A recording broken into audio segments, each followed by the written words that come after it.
preeminent cognitive neuroscientist who earned her international renown through creative and path-breaking work on the science of facial recognition.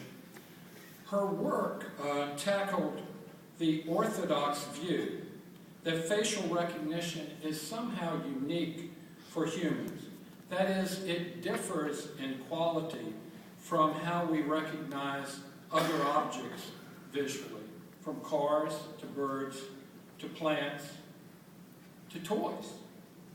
Instead, Isabel tackled this problem with innovative research designs and examined the possibility that faces are only special because humans are expert at identifying them, having had years and years to practice this, from the time that we're horizontal, looking up, and somebody's peering over, checking on us. That's when the skill begins and is refined. Her research posits that it is through this process of gaining expertise that we change the way our brains work in this very interesting cognitive task.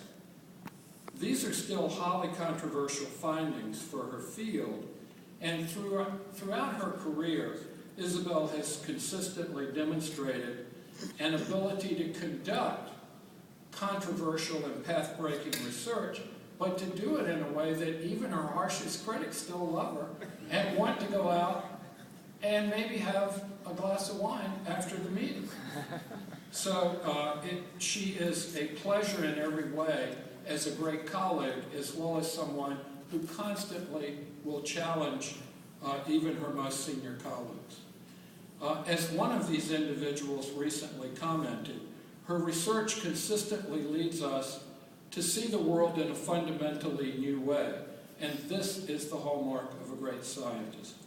What makes her all the more remarkable is she is also a dedicated teacher and mentor to students in the psychology department and other corners of the university.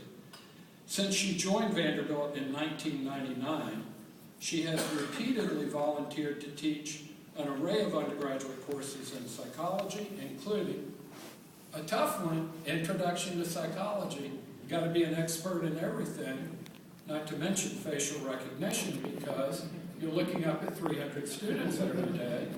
And this really sets a high tone within the department for all of her colleagues. She's a fantastic graduate advisor. She works with postdocs. She does everything, and she does each of these tasks well. It's also important to note, with Reed having come up a bit earlier, Isabel holds also an appointment in radiology and radiological sciences. She has served as an associate editor for 8 major journals and currently edits the Journal of Experimental Psychology General, arguably the premier empirical journal in the field.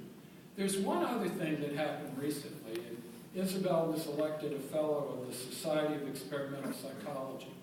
Now, with 3 possible exceptions, and that would be those people who are her colleagues in psychology who are members of this society, it's been typically a bunch of crotchety people. They're really tough in evaluating research, always arguing about experimental design. And I think Isabel will be a breath of fresh air for this Society of Experimental Psychology. And I hope no one here will tell the people in that society I said so. Isabel, we are grateful for all you do at this. You know I'm telling the truth. For all you do in the classroom, in the laboratory, in your department as a mentor. And I'm delighted to congratulate you on receiving the David K. Wilson Chair. Congratulations.